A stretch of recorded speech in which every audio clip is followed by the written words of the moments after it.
রেখাও চুরি করতে, আবার গিন্নি রেখাও সজাগ থাকতে। তোমরা সাপ হইয়া দংশন করো, আবার ওজা হইয়া যারো। এটা বাংলাদেশ, এটা ইন্ডিয়া না, এটা পাকিস্তান না রে বাবা, এটা বাংলাদেশ। সিগারেট খাইলে 2000 টাকা জরিমানা, কিন্তু বেচলে 1 টাকাও জরিমানা না। এটা কেমন আইন, এটা কেমন বিচার?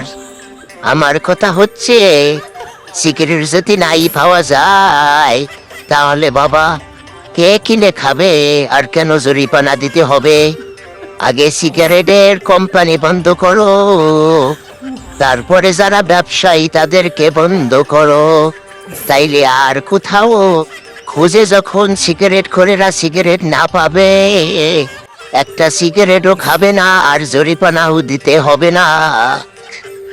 তোমরা চোরে রেখাও চুরি করতে, আবার গিন্নি রেখাও সজাগ থাকতে।